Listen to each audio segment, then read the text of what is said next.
Welcome to our late night session drawing together. I'm gonna be glowing because, you know what? Let's say it's because it's spooky season. And, yeah, that's what we're saying. In any case, I'm glad you guys are back. I have another drawing that I'd like to color in today. And, yeah, let's draw together.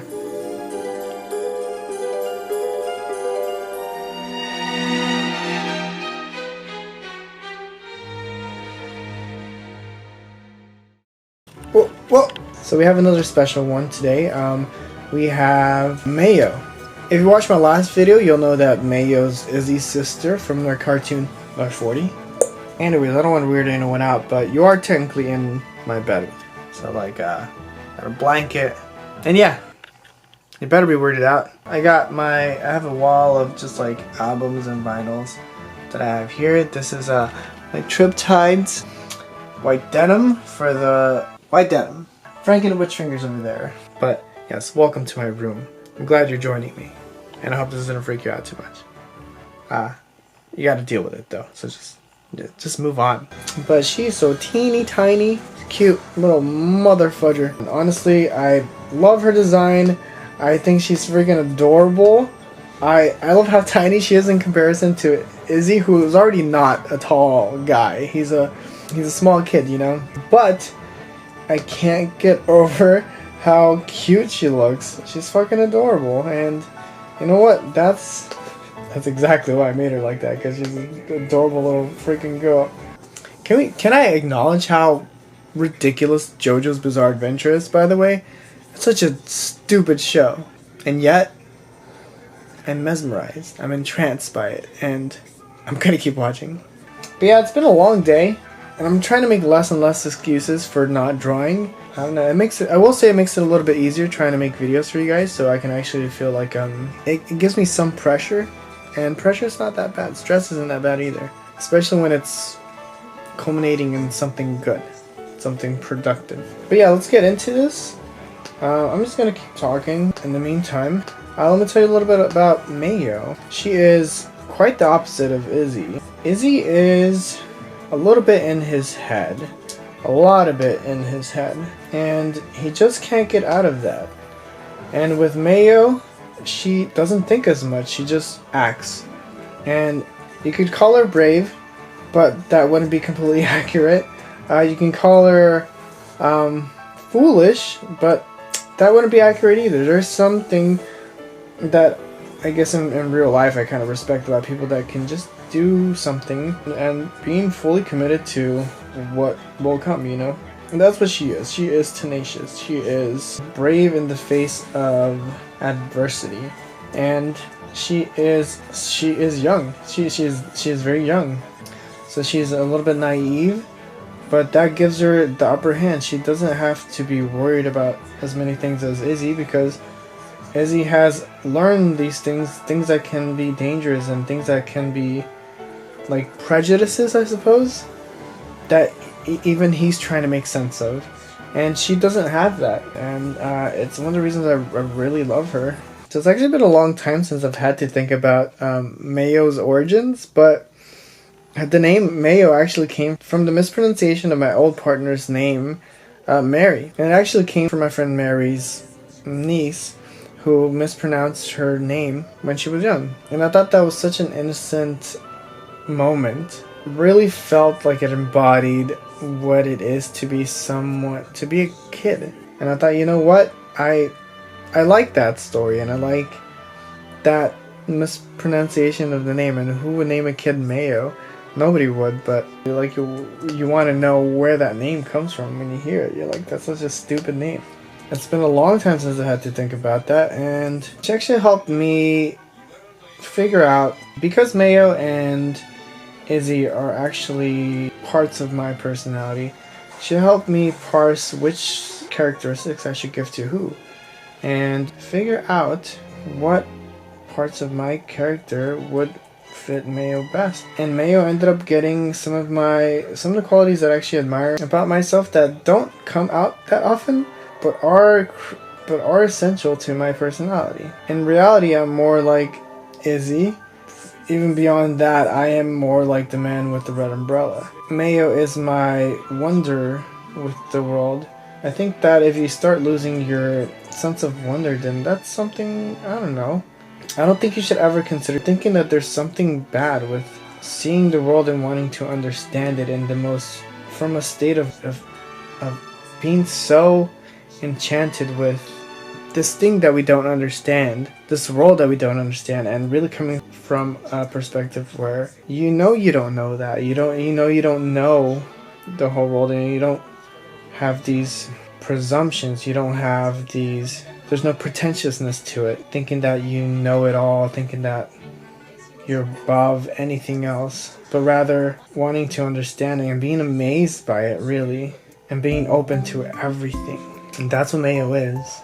I think Izzy is more analytical. He is the part of me that is trying to understand the world, that comes with these presumptions, but still knows that he doesn't know it all, but struggles to separate what he knows and what he wants to know, and trying not to get rid of this part of himself that is coming from wanting to understand and being amazed with the world. He has some experience, but he doesn't know what to do with that.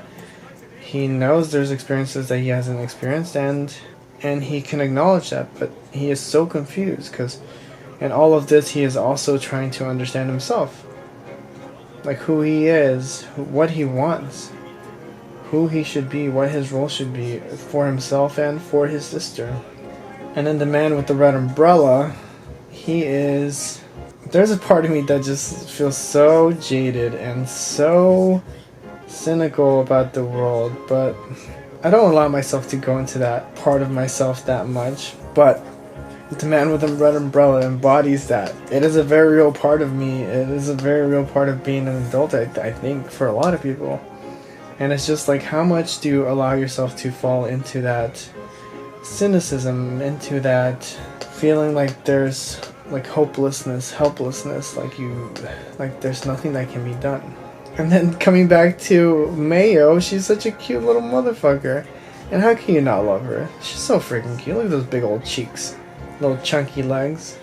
Anyways, I was watching this psychology experiment about learned helplessness, and how there's this effect that happens when you encounter failure. And when you just keep encountering failure, you begin to learn and accept that, you know what, there's these overwhelming powers that I just can't get beyond, and I just have to admit to myself that I am helpless in these situations. And as you move forward in life, you just begin learning that you are helpless, and it drastically affects your sense of self-efficacy.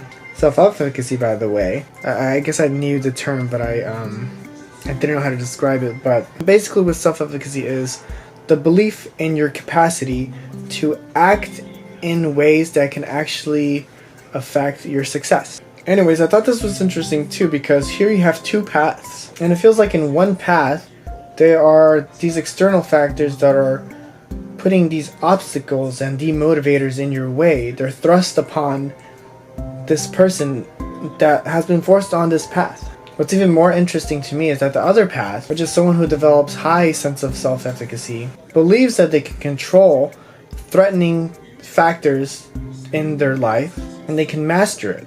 And so they can recover from failure a lot faster, but they're more likely to attribute failure to just being lazy, to lack of effort and not trying as hard, because they simply didn't encounter something that made them learn helplessness. On the other hand, someone with low sense of self-efficacy, they view difficult tasks as personal threats. It's very easy for them to lose faith in their own skills and abilities after they've encountered failure. Even if they're really good at it, they're more likely to have higher stress levels, have a higher likelihood of dealing with depression. Anyways, I find it really interesting how people develop a sense of self, and how they view others and how they view themselves. And I guess there's no right or wrong way, but I guess as long as everyone's trying to put an effort to actually understand and communicate with someone else and to understand one another, then it doesn't really matter. But you know, it isn't always that easy. It's so hard to understand someone else. I feel like the setting looks like I'm in a dark in like a danky lab. If I had like these like electrical, maybe if I had lava lamps, it would feel like I'm like Dr. Frankenstein and it's in his lab concocting some evil. I am kind of giving life, you know. Giving life. But no, I'm just a starving artist, drawing and stuff. Anyways, I heard some bad news, I suppose. I don't know if you guys heard, but Cartoon Network seems to have been bought out by Warner Brothers company. And I don't know. I haven't really been keeping up with Warner Brothers as a company as a whole and what they put out, but that's not good, right? Not necessarily. It could. Anytime something like this happens, it's so hard to understand what a corporation's intention is with that. Whether they actually wanted to continue to like maintain it alive and to keep that creative outlet the way it was, or if they wanted to just capitalize on the name Cartoon Network and keep it alive and then turn into something else completely. And when it's the latter, when it's that, I hate it so much. I really do. I hate it with a vengeance. Cause yeah, no, I think I experience the same thing when someone takes a franchise. Like, I don't know. Let me go ahead and just throw out Teen Titans Go. Sure, it has like the characters and the same voice actors, but it has nothing to do with Teen Titans. It's just a completely different show with completely different jokes, pandering to a completely different audience. It has nothing to do with the original show, and I mean, personally, I find it very annoying. But beyond that, you could have done that with anything else. You could have created your own characters and made that same show. It would be the exact same thing. But no, you take the name Teen Titans and you take the characters and you capitalize on that. And you start off with that and then turn it into something else. And yeah, it became popular. Maybe I would like it better if it wasn't, just by having slapped the Teen Titans name and characters and done something completely different with it. But I don't know, it feels like a slap in the face. And I don't know if that's what Warner Brothers is trying to do. I don't know if they're trying to take the Cartoon Network name and keep some of the things alive and then but completely change it and have a different concept and culture around it than Cartoon Network had. But yeah, I don't know, we'll see. Obviously, when something like this happens, they'll say, no, things are going to stay the same. We want to keep it alive. We're buying it because of so-and-so. But when it comes down to it, you know, it's how it's run. So we'll see. But in the meantime, I'll enjoy what we got. I assume that means that Adult Swim is going to get affected somehow because that is owned by Cartoon Network. So I guess they got the name for that. They got the rights to that as well. Haven't really looked into all the details, but I guess it means it has all the rights to that as well. And I am a huge fan of Adult Swim, so I really hope they don't fuck it up. Another thing that came up this week was Chinese foot binding. Completely different topic. I had always heard about it, but I never saw pictures of it until this week, and my goodness, it's so weird and so freaky. I guess it was like a status thing to have your foot bound and have tiny little feet. Honestly, I have no idea how they walk on their feet, but they do it from childhood, and yeah, they bind their feet and they put them in these very particular shoes, and the shoes look like little doll's feet. The fact that somebody's feet could actually fit inside these little doll shoes is freaking nuts. And yeah, that's what I was thinking too when I saw them. They look like tiny little feet. They look like, have you ever seen the little fingers, the little hands that you put on your little fingers, and you have a little hand and you're like da da da. It looks like a little baby hand. Yeah, that's kind of how it looks, like a little baby foot on your foot. But that's your actual foot. The way they were explaining is that in order to make it fit into there, they had to break the feet in fracture the foot in certain areas, and then if necessary, they had to like create incisions and cut the foot so it could actually like bend in certain ways so it could actually fit inside the shoe, and that's ridiculous. I don't know. That's ridiculous, and it just sounds painful. I don't know why you would do that.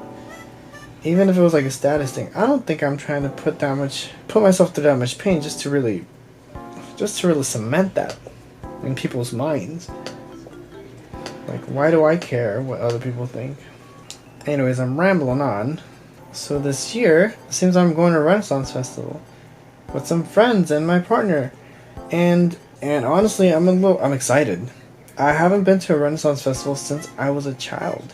I don't know. I hope it's the same, or maybe I don't. I'm not sure. In either case, it's gonna be such a blast from the past, and it's just gonna be such a new experience, even though it's technically an old experience. But yeah, I'm excited. I kind of want to dress up, but nah, it's coming too soon, and I'm not really trying to spend money on that. But yeah, it's so crazy. I haven't been there since I was a kid, and technically it was like my first. They have some rides there, and technically it was my first amusement ride. Have you ever seen the big old boat that you get on and kind of like swing side to side? That was my first. That was my first amusement park ride, just amusement ride, and it was thrilling, to say the least. I was so thrilled, and I freaking love amusement parks. Entertainment and just like thrill, spills, excitement. I'm down for that. Anyways, it is spooky season, so I do an annual rewatching of Over the Garden Wall, and for those of you who haven't had the privilege of checking out Over the Garden Wall, it's a wonderful miniseries. I have nothing but good things to say. Such interesting characters, wonderful backgrounds, lovely storytelling, incredible artwork, incredible fun, cute moments with a very foreboding tone that just really cinches and closes everything together. You could honestly invest just an hour in it and you can get the whole thing done. One of the best things Cartoon Network ever invested in and really put out. So they better keep giving artists opportunities like that.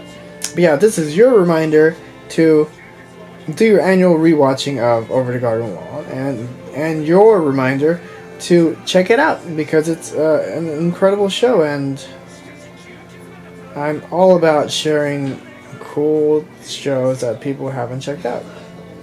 But I'm sure so many people have checked it out. But now chance that you haven't, or you've been wondering whether you should, you should. You should do it. I encourage you to. Anyways, I'm going to keep coloring Mayo, and then I'll be back when I have all the base colors filled in. So, we'll be right back.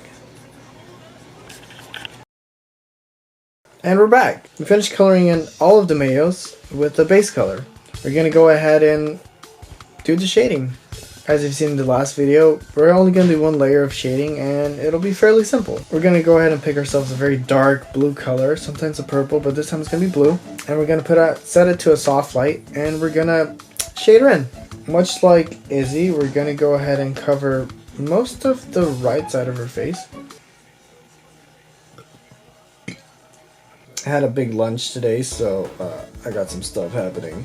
But yeah, make big moves, cover this little girl in some shadow. But yeah, for those who don't know, I'm from Texas, and here in Texas we like ourselves some Whataburger. Delicious burgers, has a very particular taste. Just like all fast food. All fast food has their own weird taste.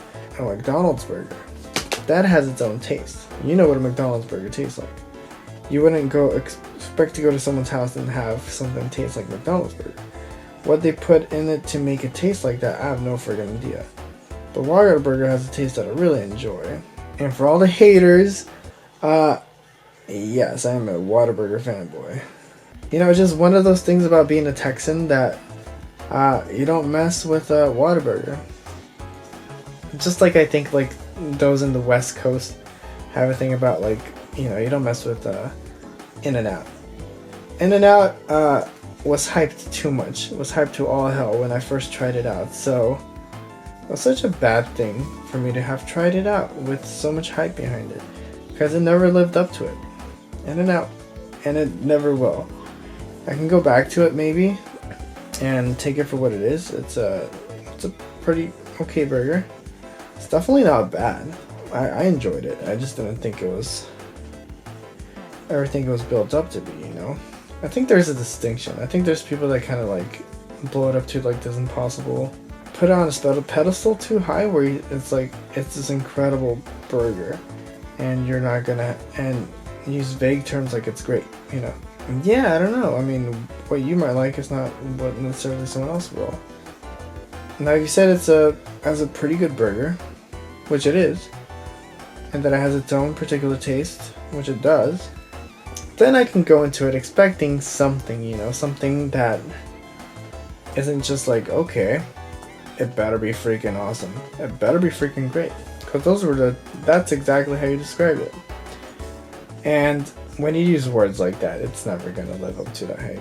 That's why I've ever suggest or speak highly of Whataburger. I will say it's because I was born around it and I have a fondness for it.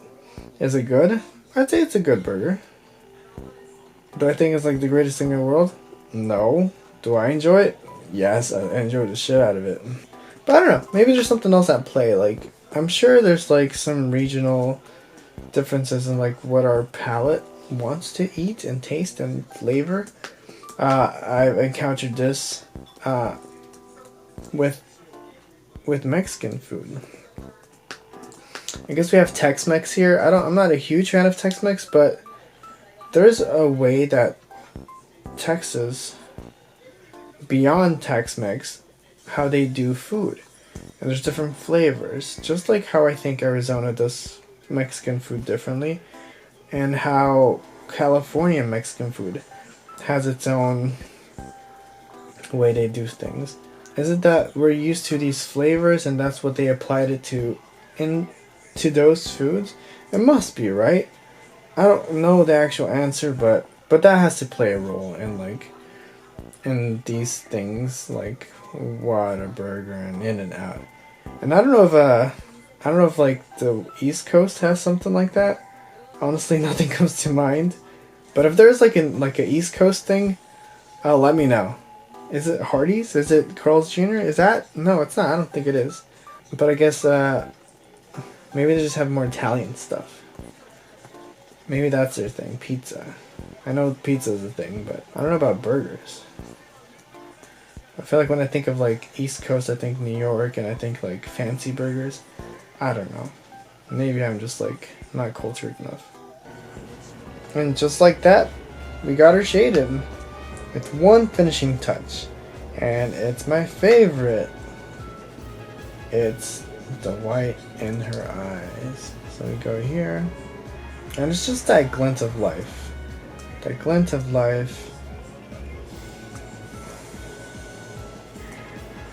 That makes her cute. It brings a level of life to the eyes that isn't there without it, and it's just such a good finishing touch. But just like that, we add it to each and every one of these. And ideally I would put like a little bit of a glare. And I could go ahead and show you right now. I like going back in and adding a little bit of a glow. And look something like that. And see how it's kind of just shining. What time is it? It's 1 in the fucking morning. Anyways, thanks for coming and drawing with me again. I really appreciate it. Having you guys along really makes things a whole lot easier. And definitely keeps me motivated to keep doing things like this, to keep drawing and to keep creating. If you'd like to check out anything that I do, check out my Instagram, check out my Twitter, check out my TikTok. There you'll find everything else that I'm working on. Please check out my other videos on my channel. Please consider subscribing, liking, commenting. I love hearing from you guys. In any case, thanks again. I'll catch you guys on the flip side. Till next time. Bye.